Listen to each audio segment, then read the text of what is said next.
Assalamualaikum warahmatullahi wabarakatuh, saudara. Menanggapi fenomena Ba'alawi atau Habib yang mengatakan bahwasanya beliau itu adalah keturunan dari Rasulullah. Kalau saya pribadi tidak ada masalah ya, saudara. Beliau itu mau keturunan Rasulullah, alhamdulillah, atau keturunan Abu Jahal, saya tidak tahu yang pastinya keturunan siapa beliau. Yang jelas Habib-Habib yang selalu bikin ribut Nusantara, bahkan merubah nama makam-makam pejuang Islam yang asli Jawa atau Madura atau wilayah lain di Nusantara, dirubah dengan nama Habib. Dia itu keturunan Abu Jahal, tapi tidak mengaku. Terserahlah mau keturunan siapa. Yang jelas kita orang Nusantara tidak tahu beliau itu keturunan Rasulullah atau keturunan Abu Jahal. Tapi herannya tidak ada yang mengaku keturunan Abu Jahal. Saya pun hormat kepada beliau. Akan tetapi yang saya tidak disuka adalah menghapus sejarah asli Nusantara. Seperti yang terjadi di wilayah saya, Probolinggo, yang mana di kota Probolinggo itu ada makam Mbah Gimbal. Mbah Gimbal ini adalah sosok tokoh mufti atau penasihat perang atau pengatur strategi ya dari kerajaan Mataram Islam. Probolinggo, kota Probolinggo, sejak dari kota Probolinggo sampai ke wilayah Blambangan atau Banyuwangi itu masih wilayah kerajaan Blambangan. Pada masa Majapahit disebut Keraton Brangwetan. Setelah Majapahit runtuh diganti dengan masa Kesultanan Mataram, yang mana Kesultanan Mataram ini diobok-obok oleh Belanda atau dipanas-panasin oleh Belanda atau dikompor-komporin oleh Belanda untuk melakukan pelebaran kekuasaan ke wilayah timur, yang mana wilayah timur itu juga bekas wilayah kekuasaan kerajaan Majapahit dahulu. Dalam sejarah Nusantara ditulis bahwasanya Mataram melakukan Islamisasi terhadap Blambangan. Cerita sebenarnya itu tidak seperti itu ya, saudara. Cerita sebenarnya itu pada tahun tersebut karena Belanda tidak mampu menguasai wilayah Tapal Kuda atau wilayah yang dikuasai oleh Blambangan, sehingga Belanda melakukan adu domba terhadap wilayah timur. Yang dibuat pion adalah Kesultanan Mataram. Dilakukan politik adu domba oleh Belanda agar Mataram mampu mengembangkan kekuasaannya ke wilayah timur Pulau Jawa, yang kemudian oleh Belanda disiarkan bahwasanya Kesultanan Mataram itu melakukan Islamisasi. Dalam proses pengembangan kekuasaan Kesultanan Mataram ini, kerajaan Mataram ini mengirimkan tumenggung-tumenggung perangnya atau muftinya, yang salah satunya adalah Mbah Gimbal, yang saat ini makamnya itu ada di wilayah kota Probolinggo atau Kampung Keramat. Disebut Kampung Keramat karena adanya beberapa makam pejuang Kesultanan Mataram. Kesultanan Mataram ini menyerbu Blambangan mulai tahun 1600 ya, saudara. Dan terjadi pertempuran besar pada tahun 1611. Kemudian pertempuran besar kedua yaitu pada tahun 1633. Pertempuran terakhir pada tahun 1677, sehingga Blambangan runtuh. Nah, pada masa pertempuran pertama Mataram itu kalah, sehingga Mataram mengatur strategi mengirimkan tumenggung-tumenggungnya ke wilayah-wilayah yang dikuasai oleh Blambangan pada waktu itu, termasuk Mbah Gimbal. Mbah Gimbal beliau selain sebagai seorang mufti atau penasehat perang atau penasehat strategi perang Kesultanan Mataram, beliau juga mengajarkan ngaji di sekitar kota Probolinggo yang saat ini bernama Mayangan. Beliau mengajar ngaji di sana, jadi masyarakat kota Probolinggo itu diajari ngaji dan lain-lain.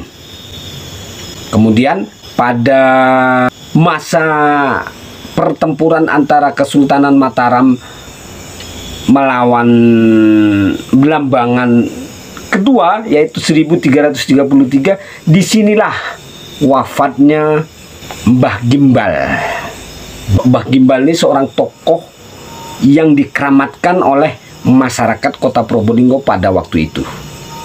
Mendengar wafatnya Mbah Gimbal, ya kenapa disebut Mbah Gimbal? Karena memang rambutnya gimbal dan rambutnya itu dibuat udeng ya saudara. Tidak memakai udeng yang surban-surban yang seperti yang ulama-ulama zaman sekarang, tidak. Jadi rambut beliau itu dibuat udeng. Karena rambut beliau itu memang dipergunakan sebagai senjata dahulu. Setelah wafat, masyarakat memakamkan atau mengebumikan Mbah Gimbal ini di wilayah kota Probolinggo yang saat ini dinamakan Kampung Keramat. Diambil dari kekeramatan Mbah Gimbal itu sendiri, yang kabarnya dari wilayah Madura beliau itu jalan kaki ya saudara, sampai ke kota Probolinggo. Setelah Mbah Gimbal pertama ini wafat, kemudian diganti dengan Mbah Gimbal kedua, ketiga, dan berikutnya. Akan tetapi kemarin ini saya mendengar dari seorang rekan saya atau teman saya dalam komunitas Bumi Banger yang saya bentuk, itu menginformasikan bahwasanya makam Mbah Gimbal itu diganti dengan nama Habib. Wah, ketika saya mendengar berita tersebut, saya langsung meluncur ke lokasi. Yap, saya hari ini sudah sampai di lokasi makam Mbah Gimbal yang diberitakan telah diganti namanya menjadi Habib. Hari ini saya ada di makam Mbah Gimbal, Kiai Abi Hamidin. Beliau ini tokoh dari Madura yang berjuang mengislamkan wilayah Belambangan. Pada waktu itu wilayah ini masuk ke wilayah masih masuk wilayah Belambangan ya saudara. Jadi beliau ini adalah mufti. Mungkin ada sebagian orang yang tidak tahu mufti. Mufti itu adalah penasehat perang, penasehat strategi. Di sini ada 3. Ini bersaudara ya saudara, atau satu tim dari kerajaan Mataram baru. Beliau ini asli dari Madura, 3-tiganya. Dari makam Mbah Gimbal ini, kemudian ke sebelah sana, ini sama-sama menggunakan nama Mbah Gimbal, walaupun beda masa ya saudara. Beda masa. Yang masa pertama yang beliau ini, yang masa kedua beliaunya lagi, masa ketiga beliaunya lagi. Itu sama-sama menggunakan nama Mbah Gimbal. Beda orang ya. Mbah Gimbal pertama, kedua, ketiga. Tapi yang saya sesali, makam Mbah Gimbal dirubah menjadi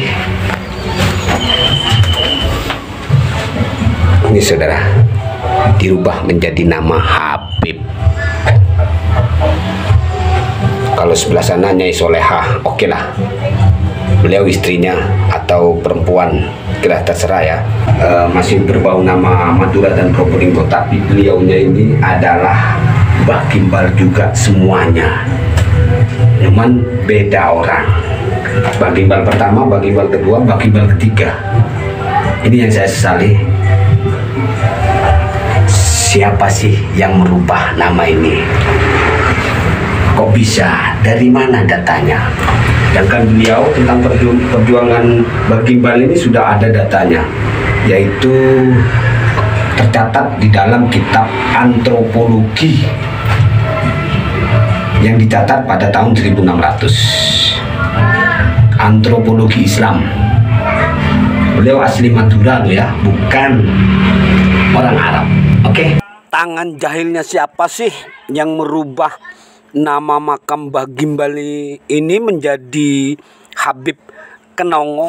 Lama uang iki. Sangat disayangkan, sangat disayangkan ketika perjuangan asli orang Jawa atau orang Madura yang dimakamkan di suatu tempat namanya Pujuk ataupun Mbah Gimbal dan lain-lain. Ketika kelompok manusia saat ini sedang viral yang dibilang Ba'alawi itu datang kemudian mengganti nama-nama Pujuk itu dengan nama-nama Habib, termasuk makam Mbah Gimbal yang saat ini walaupun hanya satu diganti dengan nama Habib Kenongo. Ini sama dengan menghapus sejarah perjuangan Mbah Gimbal. Kalau saya pribadi tidak masalah, bahkan saya taklim atau jujur saya akui saya menghormati banyak Habib, karena banyak sekali Habib-Habib yang saya kenal yang berperilaku baik dan tidak pernah mencela, tidak pernah berkuar-kuar, dan saya banyak mengenal Habib-Habib yang seperti itu. Akan tetapi ada sebagian oknum-oknum Habib yang mencoba menghapus sejarah di Nusantara, terutama di Probolinggo. Ini sudah mulai di Probolinggo. Dari satu makam Mbah Gimbal kemudian akan menggeser Mbah Gimbal yang lain akan diganti dengan nama Habib. Itu pasti, karena langkah mereka memang seperti itu. Akan tetapi saya tidak berharap kejadian itu terjadi di Probolinggo. Itu sama dengan menghapus jejak sejarah pejuang-pejuang yang berjuang di bumi Probolinggo dan wafat dimakamkan di bumi Probolinggo. Karena perjuangan mereka itu sudah ada data dan bukti sejarahnya. Kalau boleh, saya akan bercerita tentang kedatangan orang Arab atau yang saat ini disebut Ba'alawi atau apalah itu ya. Sebenarnya diakui atau tidak, dan saya juga mengakui bahwa saya penyebar Islam itu awalnya memang orang Arab. Namun beliau tidak disebut sebagai Habib, akan tetapi sebagai wali. Dan wali Songo yang kita kenal itu bukan hanya ada 9 orang, tapi banyak lagi yang termasuk dalam Dewan Wali pertama, kedua, ketiga, keempat, kelima, keenam, ketujuh, ke-8, ke-9. Penyebaran Islam di Nusantara termasuk di Probolinggo tidak luput dari perjuangan para wali. Wali pertama, kedua, ini asli orang Arab. Wali ketiga, keempat, kelima, dan selanjutnya ini sudah campuran ya saudara, karena sudah keturunan-keturunan para wali ini yang menggantikan ayahandanya, menggantikan romonya untuk menyebarkan Islam. Campuran, akan tetapi lebih banyak wali dari Pulau Jawa dan Madura yang menggantikan posisi wali yang sudah wafat. Itu yang pertama, kedatangan orang Arab. Secara umum, kedatangan orang Arab itu pertama kali tahun 1400. Setelah itu tidak ada lagi ya saudara. Setelah masa para wali redup, maka diganti dengan masa penjajah, yang mana penjajah itu sangat sulit untuk menaklukkan hati orang-orang Jawa atau orang-orang Nusantara, sehingga sering terjadi perang pertempuran antara penjajah dengan melawan orang Nusantara, termasuk Probolinggo. Penjajah itu sangat pandai membaca sejarah kita ya saudara. Jadi penjajah itu membaca sejarah manusia Nusantara yang sangat fanatik atau taat kepada orang yang muka-mukanya Arab. Pada masa Gubernur Raffles, pemerintah kolonial Belanda itu membangun jalur Anyar Panarukan. Penjajah sangat sulit mencari tenaga kerja dari Pulau Jawa atau dari Nusantara atau dari Madura, karena mendapat perlawanan dari rakyat Nusantara termasuk Probolinggo. Untuk itu, antara tahun 1806 bangsa penjajah itu mendatangkan orang yang berwajah-wajah Arab, entah itu sudah beragama Islam atau beragama Kristen atau Yahudi.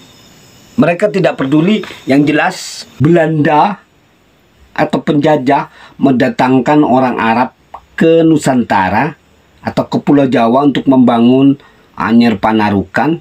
Dijadikan sebagai istilahnya zaman sekarang itu mandor ya saudara. Mandor orang Arab, juga pekerja orang Jawa.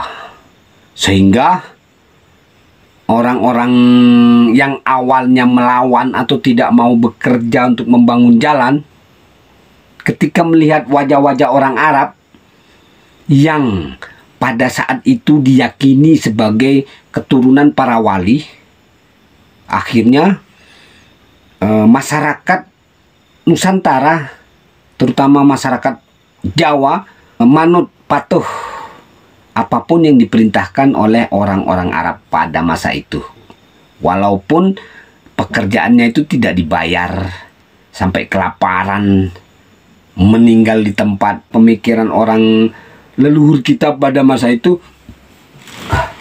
saya bekerja kepada keturunan para wali, karena orang Arab pada waktu itu menjadi pengawas atau mandor dan lain-lain. Setelah proyek yang dilakukan oleh Belanda atau penjajah selesai, maka orang-orang Arab pada waktu itu meminta janji Belanda atau janji penjajah akan menjadikan orang-orang Arab pada posisi terhormat di Nusantara setelah Belanda. Jadi pada masa itu setelah Belanda membuat sebuah kasta ya, atau posisi dalam kemasyarakatan. Yang paling mulia itu tentunya penjajah atau bangsa Eropa, paling atas, nomor pertama. Kemudian nomor dua adalah orang Arab, dan ini yang yang ditagih oleh orang-orang Arab yang dibawa dari tanah Arab. Saya tidak tahu dari mana. Yang dibawa dari tanah Arab oleh Belanda untuk menaklukkan hati orang-orang Nusantara yang pada saat itu sangat fanatik terhadap wajah-wajah Arab. Kalau leluhur kita dahulu itu melihat wajah-wajah bule atau wajah-wajah Belanda, mereka sedikit pun tidak akan mundur untuk melawan penjajah. Kan tetapi ketika melihat wajah-wajah Arab yang oleh Belanda disebarkan bahwasanya mereka itu keturunan para wali, karena melihat sejarah kita, dan ini yang sangat penting. Sejarah bangsa lain itu mampu membaca sejarah kita, kenapa kita tidak mampu membaca sejarah kita sendiri? Sehingga saat ini kita tertekan, kita diadu domba dan lain-lain. Orang-orang Arab diposisikan pada posisi kedua setelah Eropa, maka sampai saat ini 2024 mereka bilang bahwasanya mereka itu keturunan Rasulullah. Bagi saya tidak ada masalah dan saya tetap hormat kepada beliau. Akan tetapi ketika tingkah beliau ini yang akan menghapus sejarah asli Nusantara, bahkan sejarah Probolinggo seperti video yang Anda saksikan di awal tadi, ini yang tidak saya bisa terima. Terserah Anda ngaku turunan Rasulullah untuk kepentingan Anda pribadi, untuk hasil, atau itulah pekerjaan Anda, itu terserah. Akan tetapi jangan merusak sejarah asli Nusantara. Karena itu adalah jejak langkah nenek moyang kami. Ingat, jangan menghapus sejarah.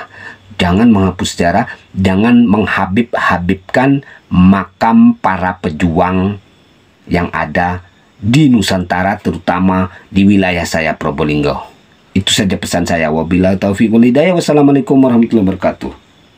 Salam dari Padepokan Hyang Argopuro.